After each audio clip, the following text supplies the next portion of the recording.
देश में सनातन का माहौल है और इस वक्त पूरे देश की जनता सनातन को सर्वोपरि रखकर आगे बढ़ रही है। लेकिन सनातन सिर्फ देश नहीं बल्कि विश्व में भी है और यही कारण है कि भारतीय संस्कृति वासुदेव कुटुंबकम पर चलती है। मैं आपको बता दूं कि देश में 4 धाम हैं, लेकिन हिंदू संस्कृति का सनातन का एक और धाम बन रहा है जिसकी जानकारी देश के बहुत कम लोगों को होगी। कंबोडिया में 5,000 करोड़ की लागत से एक और धाम बन रहा है और वो धाम कोई और नहीं गुरुजी बना रहे हैं। कुमारान स्वामी जी इस वक्त हमारे साथ मौजूद हैं। स्वामी जी, इंडिया न्यूज के नेटवर्क में आपका स्वागत है। सबसे पहले मैं ये जानना चाह रहा हूं कि देश में 4 धाम और 5वां धाम कंबोडिया में, ये क्यों और किस लिए खास? ये हमारा जो भारत देश है जी ये विविधताओं से भरा हुआ है जी तो सबसे पहले हमारी आवाज़ को आपके इंडिया न्यूज द्वारा लोगों तक पहुंचाने के लिए मैं बहुत ही शुक्रगुजार हूं और धन्यवाद देता हूं। हम जो है सनातन का मतलब होता है जो सत्य की राह पे चले, अच्छा, उसको हम सनातन बोलते हैं, न कि किसी विशेष संप्रदाय के लिए सनातन बना है। हिंदू शब्द की अवधारणा कहीं हमारे शास्त्र में नहीं है, सनातन की है। सनातन देश है। सनातन का मतलब हुआ कि हम सत्य के मार्ग पे चलें जी। और अगर हम सत्य के मार्ग पे चलते हैं तो सारी बुराइयां स्वतः खत्म हो जाती हैं। तो हमें भेद और विभेद दोनों करने की जरूरत नहीं पड़ती है। आप पूरा विश्व घूम के आइए, हर धर्म के मंदिर आपको मिलेंगे। हिंदू के मिलेंगे, मुस्लिम के मिलेंगे, सिख के मिलेंगे, ईसाई के मिलेंगे, लेकिन मानव का मंदिर कहीं नहीं मिलेगा जी। और शास्त्र कहता है कि मानव के अंदर ही भगवान का निवास होता है। बिना भगवान के वास के इंसान बन ही नहीं सकता है। जैसे एक अणु होता है, उसको लास्ट तक हम तोड़ते जाते हैं तो पार्टिकल एक बचा ही रहता है, हम उसको ब्रेक डाउन नहीं कर सकते हैं। वैसे ही हमारी आत्मा का रूप दिया गया, इसीलिए आत्मा को ही परमात्मा शास्त्र में बोला गया है जी। और यहीं से अवधारणा निकली कि अहम ब्रह्मास्मि, मतलब मैं खुद ब्रह्म का अंश हूँ। तो फिर हमें इधर उधर भटकने की जरूरत क्या है जी। मंदिर हम जाते हैं, हमें पता नहीं है क्यों जा रहे हैं। हमारा पड़ोसी जा रहा है तो हम भी जा रहे हैं, मतलब पता नहीं है क्यों जा रहे हैं, किसके लिए जा रहे हैं पता नहीं है। अगर किसी से पूछा जाए, जा रहे हैं, वो भी जा रहे हैं तो हम भी जा रहे हैं।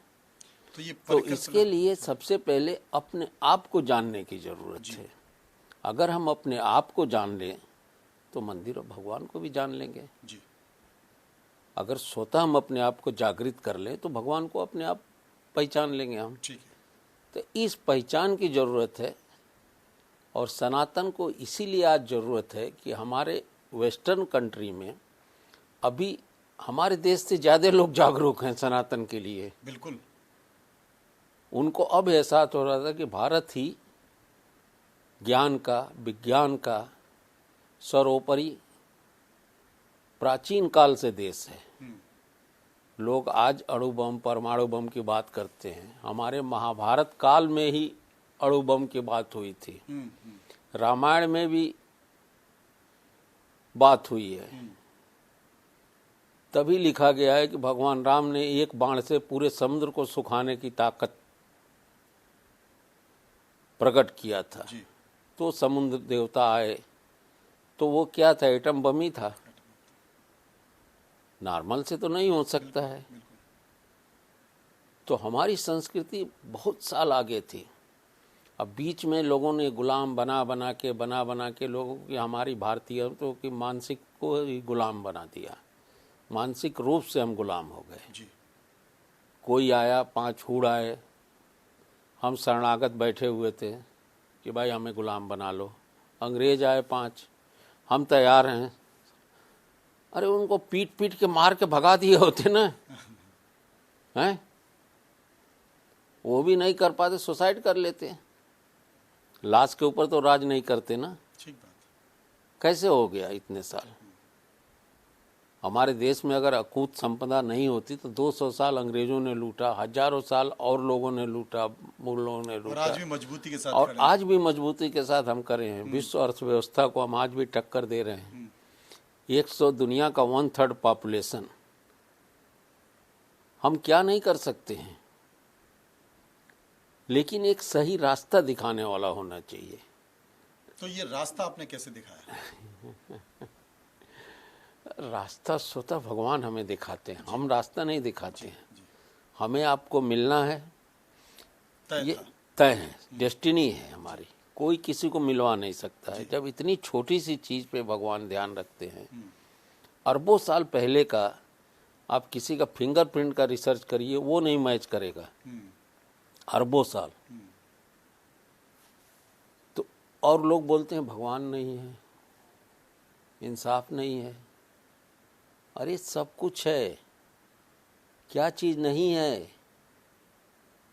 तो खाली हमारे ये कहने से कि जागो हिंदू, हम खतरे में हैं। अरे हम 140 करोड़ में से 110 करोड़ हैं। उस समय हम खतरे में नहीं थे, तो अब कहां से खतरे में आ जाएंगे? तो अब कहां से हम खतरे में थे? जी। तो ये जो सनातन का रास्ता है जी, इस सनातन के रास्ते की शुरुआत कहाँ से हुई? ये सोच कहाँ से आई कि एक 5वां धाम बनाना है? 5वें धाम का स्वरूप क्या होगा? बात क्या हुई कि एक बार मैं शंकराचार्य जी से मिलने गया। मैं बनारस में था, तो कटसी काल में औपचारिक मुलाकात के लिए मैं गया जी। और उसी समय BHU के वाइस चांसलर थे गिरीश चंद्र त्रिपाठी जी। तो उनसे भी हमारी मुलाकात हुई। तो पहले इनसे मिला, हमने बोला महाराज सारे लोग अपने अपने धर्म के प्रचार के लिए लोग जा रहे हैं, आप लोग क्यों नहीं जाते हैं? उस समय हमें भी पता नहीं था। तो ये बोले स्वामी जी आपको पता नहीं है? हमने कहा नहीं। तो हम लोगों को समुद्र यात्रा वर्जित है। अच्छा। तो हमने कहा समुद्र यात्रा वर्जित है, क्यों? वहाँ गोरी गोरी मैम होती हैं इसके लिए कि आप लोग भटक जाएंगे जी। तो हंसने लगे, बोले नहीं ऐसी बात नहीं, अब शास्त्र कहता है तो हम सब। हमने कहा अगर आप जाएंगे नहीं तो हमारे धर्म का प्रचार कैसे होगा? ठीक बात। हर धर्म वाले आते हैं अपना प्रचार करने के लिए, यहाँ देखिए कितना बड़ा कन्वर्जन हो रहा है, और आप लोग नहीं जाएंगे तो कैसे होगा? बोले हम लोग नहीं जा सकते, शंकराचार्य हैं, हम लोग एक गरिमा के अंदर हैं, नहीं जा सकते हैं। हाँ आप स्वतंत्र हैं, आपको अगर बनाना हो तो हम लोग सहयोग कर देंगे, ठीक है, आप जाइए। फिर मैं तलाश में निकला, उसी समय BHU के वाइस चांसलर जी से मुलाकात हुई। एक और देवी प्रसाद जी उपाध्याय थे, लोक सेवा आयोग के मेंबर थे, उनसे मुलाकात हुई। तो उन्होंने भी काफ़ी मोटिवेशन किया, नहीं धर्म का अगर प्रचार करना है, भारत का भी प्रचार करना है सनातन का, तो आपको देश के बाहर जाना पड़ेगा। तो इधर उधर मैं बहुत जगह घूमा, कुछ समझ में नहीं आ रहा था कहाँ से शुरुआत किया जाए। फिर हमने कहा पहले साउथ ईस्ट एशिया को ही हम कवर करते हैं, इसलिए कि पूरा साउथ ईस्ट एशिया पहले भारत ही था, ईरान तक अपनी भारत थी, 14 टुकड़ों में आज भारत बटा हुआ है। इसीलिए शास्त्र में जो मंत्र बोला जाता है जम्मू द्वीपे भारत खंडे, जी जी, इसके लिए कि हमारा ईरान तक फैला हुआ था। ईरान इसमें से कटा, इंडोनेशिया कटा, मलेशिया कटा, 14 कंट्री कटे। तो हमें जाके एक जगह ऐसी मिली जो हिंदुज़म को अट्रैक्ट करती थी जी। वो जगह का नाम था अंकोर वाट, जहाँ आज भी विश्व का सबसे बड़ा हिंदू टेम्पल है। और ये कहा भी जाता है कि 7वें आश्चर्य के बाद 8वां आश्चर्य भी उसे ही कहा अभी नहीं कहा नहीं जाता, ऑफिशियल अनाउंस है। हाँ, यूनेस्को ने उसको अनाउंस कर दिया और उसको बनाया था राजा सूर्यवर्धन II ने। क्या बात है। जो हमारे चेन्नई से गए हुए थे जी। उस मंदिर के ऊपर लगातार 12 साल तक तोपें गिरी, गोलियां गिरी, लेकिन वो वैसे ही विशाल परिसर में, मतलब तोड़ने की कोशिश की गई, हाँ, लेकिन कुछ मंदिर नहीं को हुआ। मिटाने की कोशिश हाँ, की गई, लेकिन नहीं वो मंदिर मिटा। जस की तस खड़ा हाँ, रहा। विष्णु जी की बहुत बड़ी प्रतिमा उसमें है। जी उसका पूजा पाठ हम लोगों ने एक पुजारी रख के नियमित चालू कराया। जी उस पे दीवालों में रामायण जो है, पूरी रामायण और महाभारत चित्रों के द्वारा अंकित है। आप वहाँ जाएंगे तो देखेंगे कि हाँ, राम कैसे थे, सीता कैसी थी, पूरी रामायण बोलती, चित्र बोल देंगे। आज भी वो सुरक्षित है, तो वो उसकी एक पहचान है। तो हमने कहा यही है, शुरुआत करने के लिए अच्छी जगह है। जी। फिर हम जंगल में और घूमते गए, आगे गए, खोजी प्रवृत्त होने के कारण कि देखा जाए, एकांत की तलाश में हम लोग रहते ही हैं। तो जाते जाते एक ऐसी जगह मिली जो कि एकदम आश्चर्य मुझे कर दी। अच्छा। 1.5 किलोमीटर लंबी शिवलिंग की पट्टी, 11 शिवलिंग छोटे छोटे बने हैं, बीच में एक बड़ा शिवलिंग है और एक दूसरे से एकदम जुड़े हुए हैं, और एक छोटे से कुंड के द्वारा उनके ऊपर नियमित जल के जलाभिषेक हो रहा है। 1.5 किलोमीटर? 1.5 किलोमीटर। मैं आपको रोकना चाहता हूं, दर्शकों को बता दें कि कंबोडिया में एक तो जो 8वां आश्चर्य जिसे घोषित किया गया है, वो हिंदू टेम्पल है, उसको मिटाने की कोशिश की, तोड़ने की कोशिश की। उस मंदिर को गुरुजी ने ढूंढा, और जब उन्होंने कहा कि इसका निर्माण किया जाए, जीवंत महाभारत और रामायण पेंटिंग के जरिए वहां पर है। गुरुजी ने कहा कि इसको और ढूंढा जाए, जंगल में गए तो 1.5 किलोमीटर लंबी वो शिवलिंग की पट्टी है, 1.5 किलोमीटर लंबी। कल्पना कर सकते हैं, मुझे लगता है कि शायद हिंदुस्तान में, भारत में कोई ऐसी पट्टी नहीं होगी। और उसके बारे में ये कहा गया कि वो रावण ने बनवाई थी। जी। वहाँ पे जो ये प्रचलित है कि रावण रोज आता था वहाँ पे पूजा करने के लिए, फिर अपने देश जाता था। जी। तो उसके बाद हमने प्रॉपर चेन्नई से 10-11 पंडित बुलाए, रुद्राभिषेक का कार्यक्रम रखा। तो इतना रोमांच से भर गए लोग, वहाँ के लोकल मिनिस्टर वगैरह सब शामिल हुए, कि लोगों को लगा एक अजीब सी एनर्जी हमारे अंदर एब्जॉर्ब हो रही है। कुछ उसमें बीमार लोग भी थे, तो उनको लगा कि रुद्राभिषेक जैसे ही खत्म होगा, स्वतः एक एनर्जी उनके अंदर आई और वो ठीक होने लगे। अच्छा। बिना किसी वो के। फिर हम लोगों ने सरकार के साथ एग्रीमेंट करके नियमित वहाँ पे ये रुद्राभिषेक का कार्यक्रम चालू किया। उसी के पास जगह हम लोगों ने ढूंढा जहाँ पे हम लोगों ने वो किया, शिव जी के सबसे बड़ी 230 फीट ऊंची प्रतिमा का वो किया, उससे भूमि पूजन किया हम लोगों ने।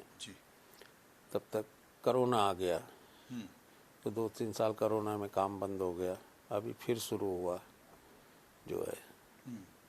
तो एक भारतीय इतिहास में वो एक बहुत बड़ी मिसाल है कि हमारे देश को लोग याद तो वैसे भी रखेंगे ही, लेकिन इसके द्वारा पूरे साउथ ईस्ट एशिया में हम अपने धर्म का प्रचार कर सकते हैं। भारत में राम मंदिर बना, पूरा देश राम मंदिर मर हो गया, लेकिन कंबोडिया में मंदिर बन रहा है जहां पर विष्णु की मूर्ति है, शिवलिंग की स्थापना की गई, शिव जी की मूर्ति की स्थापना की गई है। रावण द्वारा बनाए गए शिवलिंग 1.5 किलोमीटर शिवलिंग है, और वो 500 एकड़ में, अब गुरुजी 500 एकड़ में वो मंदिर बनवा रहे हैं, और पुरातन मंदिर है, मतलब पौराणिक मंदिर जिसे कह सकते हैं। ये मंदिर कब तक पूरा बनकर कंप्लीट हो जाएगा, और उसकी मतलब क्या प्लानिंग है आप? ये तो विधि का विधान है, इंसान कुछ नहीं करता है, करने वाला ऊपर वाला ही है। हमारे तरफ से जितना जल्दी हो कोशिश जारी है, बाकी तो डेस्टिनी वही जानता है कब तक पूरा हो जाएगा। शंकराचार्य, इस मंदिर की खासियत का ये भी पता चला है कि मिट्टी पानी सब यहीं से क्या है? यहाँ हमारे चारों धाम जो हैं वहाँ से मिट्टी पानी धातु सबका कलेक्शन हुआ। 4 धाम की यात्रा हम लोग किए, सब ले जाके हम लोग वहाँ न्यू में स्थापित किए बाकायदे। अब एक सवाल और है मेरा गुरुजी, ये अचानक कॉर्पोरेट जगत से और सनातन की तरफ इस रूप में आ जाना और ईश्वर में मिल जाना, धर्म का सनातन का प्रचार करना, ये कैसे हुआ? देखिए ऐसा हुआ कि जब हमारी पढ़ाई खत्म हुई जी, 81-82 की बात है, तो एक शौक होता है कुंडली देखने का, इसलिए कि पढ़े हुए थे जी। तो बड़ा आनंद आता था। कोई रात भर कुंडली दिखावे तो थकते नहीं थे। तो हमने कहा कुंडली 1 साल हो गया, 2 साल हो गया। उसी समय कुछ ऐसे लोग मिले हमें, दिल्ली मेरा कम आना जाना होता था, तो वो लोग हमें कुंडली लिखवाते थे और यहाँ उसको लोगों को बताते थे। ठीक है, तो घूमते घूमते मैं एक बार एक ऐसे देश में पहुंचा जहाँ देखा कि बहुत ज़्यादा कुछ गरीब टाइप के लोग हैं जी। तो फिर मैंने कहा कि ये तो जो भी हमें धन मिल रहा है कुंडली देखने से, उससे तो सिर्फ मेरा ही उपार्जन हो पाएगा जी। अगर लोगों के लिए कुछ करना है तो मेरे सामने एक ही ऑप्शन है, या तो मैं लोगों से मांगूं, जो कि हमारे प्रवृत्ति के खिलाफ है मांगना। तो हमने कहा क्यों नहीं छोटे छोटे ऐसे कुछ काम किए जाएं जिससे 100-200 फैमिली अपना जीवन यापन करे, तो ये एक अच्छा पुण्य का काम होगा। तो इसको धीरे धीरे हम लोगों ने एडाप्ट करना, फिर लोग जुड़ते गए, एक बड़ा ग्रुप बन गया। उसके बाद जहाँ भी जाते हैं हम लोग कोशिश करते हैं कि एक भोजन का प्रबंध हो जाए जी। निःशुल्क भंडारा चले। तो 5-6 महीना हम लोगों को चलाना पड़ता है, बाकी स्वतः लोग जुड़ जाते हैं। जी, जी। तो फिर अपना कोई वो नहीं रहता है, वो अनवरत चलता रहता है कि आज इनके तरफ से कल उनके तरफ से, तो एक बढ़िया सुचारू व्यवस्था वो चलती जाती है। तो ऊपर वाले का इतना आशीर्वाद रहा कि कहीं मांगने की जरूरत नहीं। जब उसने ही डेस्टिनी तय किया था, उसने ही देना था, तो वो भरपूर दिया। और आगे भी जब हमारा ये मानना है, जो हमारा व्यक्तिगत अनुभव है जी, कि अगर आप सच्चे मन से किसी भी कार्य को कर रहे हैं तो प्रकृति और भगवान ही प्रकृति है, दोनों आपको तन मन धन से साथ देते हैं और आपको डेस्टिनी पे ले जाके खड़ा कर देते हैं। और मुझे लगता है कि ईश्वर भी आपके साथ आ गया और उसने आपको डेस्टिनी पर पहुंचा दिया। जी। आप तो निमित्त मात्र हैं। मैं तो निमित्त मात्र हैं, करा वही रहा है जो सर्वमान विद्यमान है। और निश्चित तौर पर बहुत बड़ा संकेत है। देश में तो सनातन का माहौल है। आपका बहुत बहुत शुक्रिया, आपने हमसे बातचीत की। और निश्चित तौर पर हम कंबोडिया भी जाएंगे। बिल्कुल आइए, वहां जाकर हम कंबोडिया आइए, विस्तार से जितने लोग देखेंगे आना कि आप चाहें बिल्कुल कैसे आइए। प्रकृति और सनातन का प्रचार कर रहे हैं। बहुत बहुत शुक्रिया गुरुजी। जी जी, धन्यवाद, नमस्कार।